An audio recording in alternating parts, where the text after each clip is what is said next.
Thank you all so much. It's such a pleasure to be here. On October 26th, 2009, I woke up from a 34-day dream. I was in a coma after having undergone a double lung transplant. And 2 years ago, I needed another double lung transplant. Since these surgeries, I've developed a skill that is rather unusual. I can predict the future with a stunning level of accuracy. To demonstrate, I need a volunteer. Can I get a hand somewhere? You in the middle in the white shirt, you look so enthusiastic. Can you stand up and tell us your name? Is it Marco? Marco. Well, Marco, I predict that one day you will die. And I'm going to go out on a limb, but I predict that one day you will all die. And while I am not dead yet, thank you so much. You can sit down. Thank you. I really appreciate that, especially for that kind of prediction. But while I'm not dead yet, I have spent many a night in death's guest house, its wind rapping against the windows, wondering when I would enter its main residence. Death has been an essential part of my life's narrative for as long as I can remember. When I was 5, my youngest brother died of sudden infant death. Shortly after that, I learned how my families had been shaped by war. As a teenager, I started studying opera, and it seemed that every heroine that I started to sing died before the opera's conclusion. At 20, I started studying music in Budapest, and I came home from a trip and found out that the very act of singing could kill me when we discovered that my heart was 3.5 times too big due to a stage 4 case of idiopathic pulmonary arterial hypertension, which would probably kill me in 2 to 5 years. 4.5 years into my diagnosis, when my death seemed imminent, my father and my grandfather died 2 months apart. And right now, my life is a very literal continuation of the deaths of 2 other people. Death isn't just something for the sick and the old. And while its sting is real, there's good that can come from it. But today, I want to tell you a little bit about some of my experiences surrounding my first transplant. During the 13-and-a-half-hour surgeries, I flatlined twice.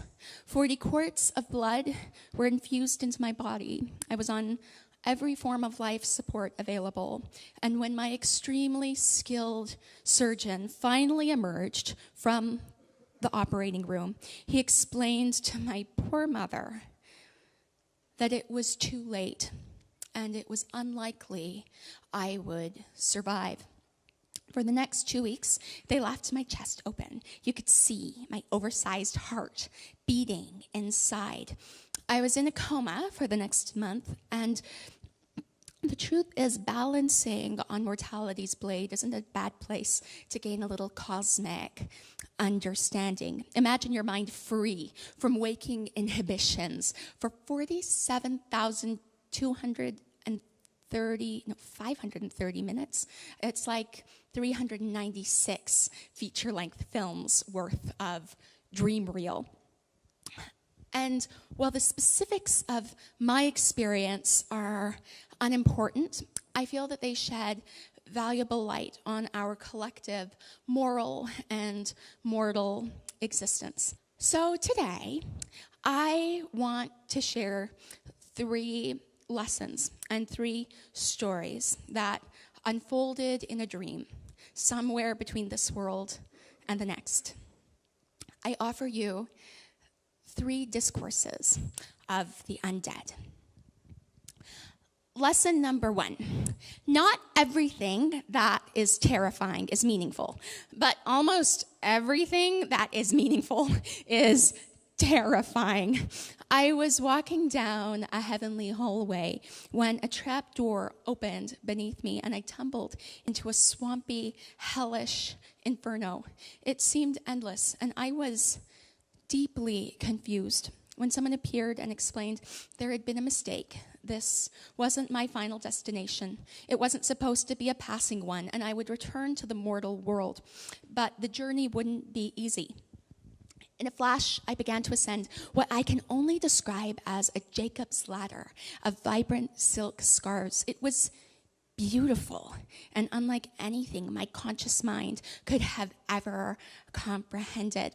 When I arrived at the destination, things seemed orderly and bright, but even my subconscious had to deal with the pains of institutionalism, and soon my return trip to mortality became a bureaucratic nightmare.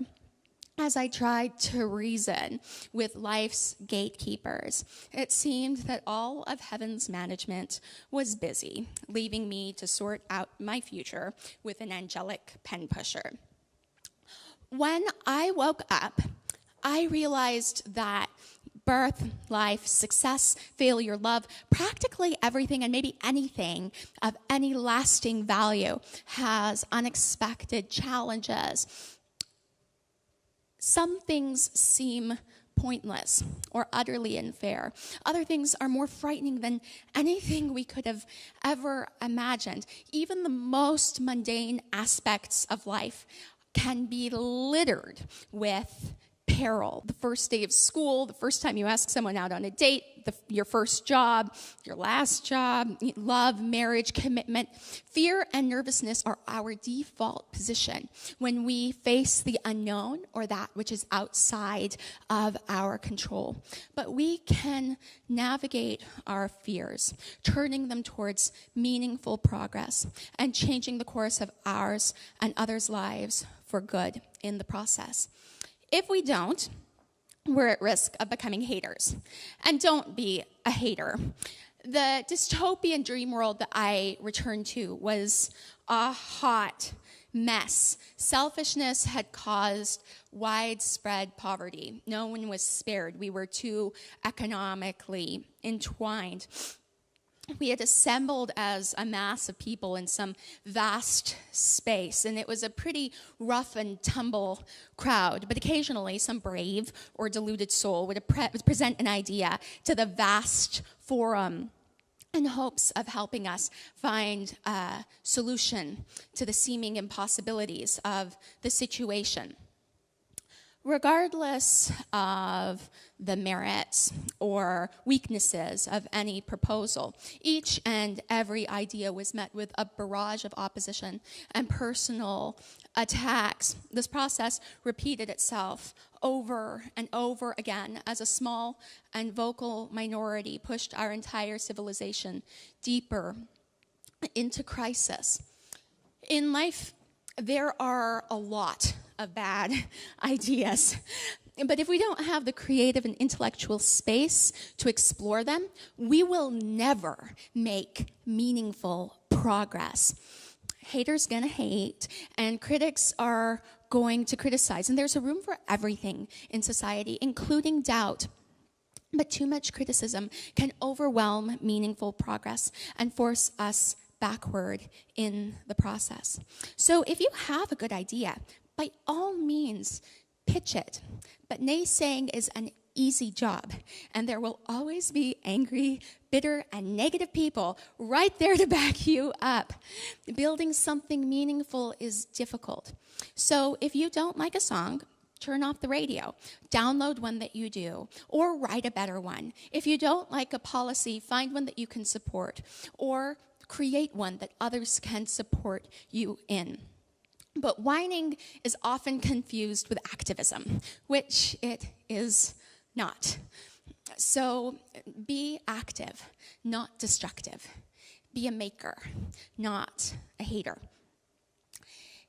Even the apocryphal insanity of my dream world eventually mellowed to something that, I haven't advanced this at all, to something that looked a lot more like real life.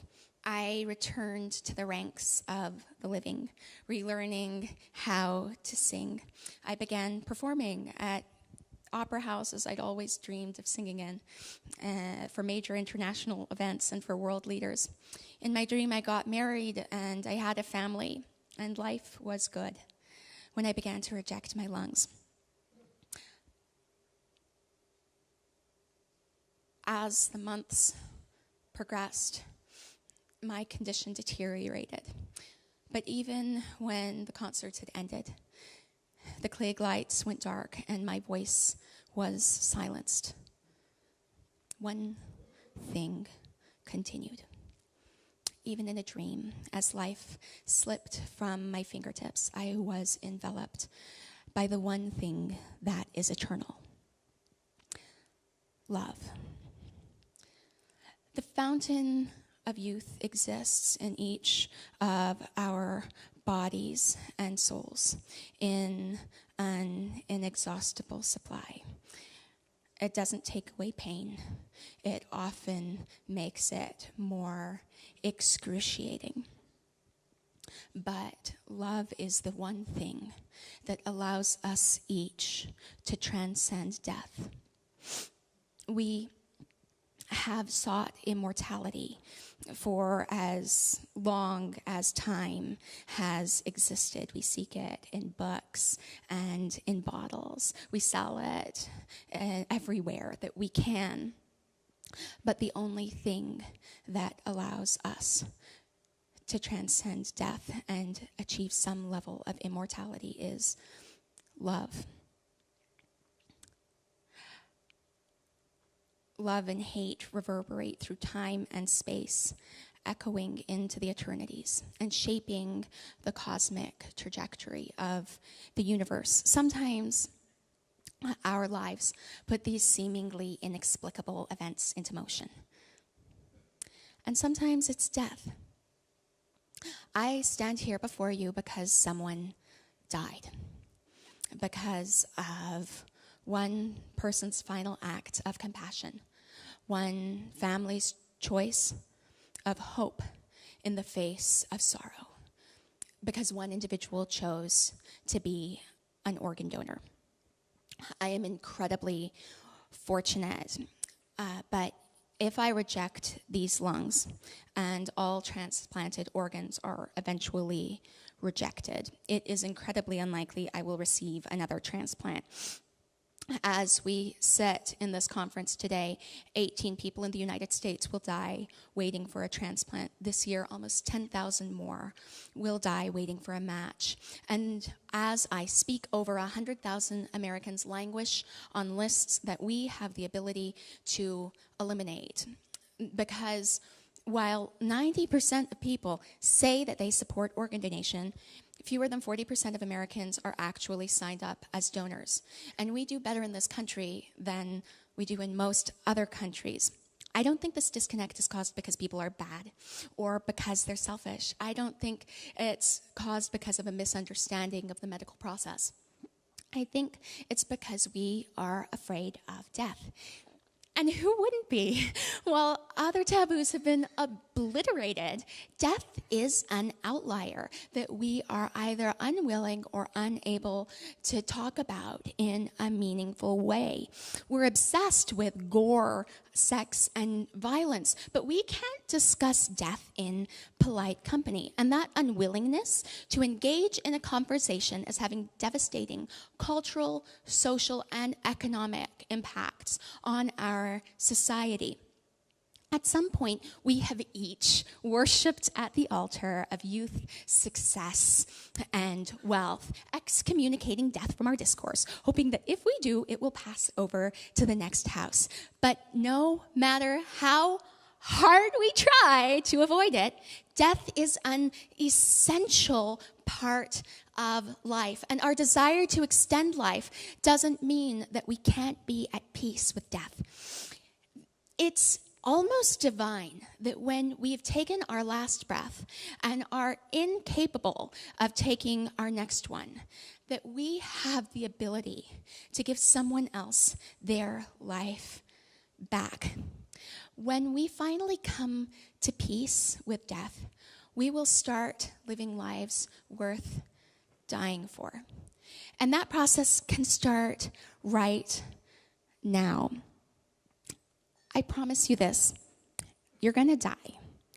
So sign up to be an organ donor. Go onto Facebook right now. I'd love to see this ballroom light up like a U2 concert. You can post it on Facebook. You can tweet it to your friends. Talk to your families about your wishes. Tell your friends that you're an organ donor. Create a culture of life in your workplaces and communities that accepts this responsibility that we have to one another. Because life is more than a tragedy that ends in death. In death, we can bring hope, we can give sight, we can give life. About 2 years ago, I saw my life take many of the turns that I had previously witnessed in my dream. I recovered from my transplant, relearning how to move, how to eat, how to breathe, how to walk, talk, and eventually relearning how to sing. I started performing again. I debuted at Lincoln Center, and I performed for world leaders. I married the love of my life, and I began to reject my lungs. As weeks turned to months, the rejection progressed. And by January of 2012, I was on the final forms of life support, waiting for a match and ready to be a match if one didn't come in time. Recently, I learned about another woman who was in a similar situation with a different outcome. An hour from my hospital bed in Cleveland was a mother of great faith who loved to sing. When she died, her daughter, who I did not know, told doctors that she knew her mother would not die in vain. That good comes from bad, as music comes from silence, as life would come from death. her mother left the best of what she was in her beautiful children. And recently I discovered that she also left it in me. Each note I sing is with her breath. Each word I speak is a reminder of the responsibility we each have to follow in her final example. Because when we die, our dust will go to dust or to life.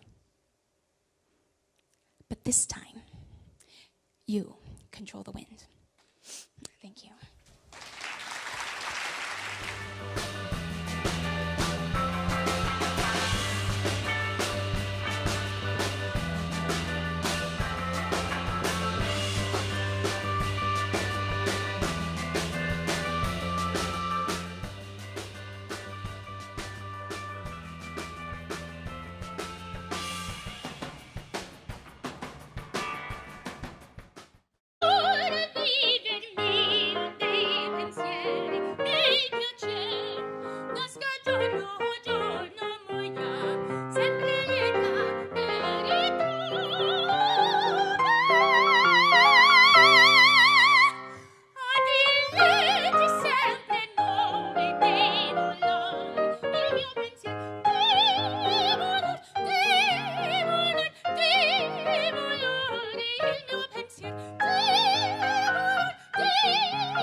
Thank you all so much. It's such a pleasure.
To be here on October 26th, 2009.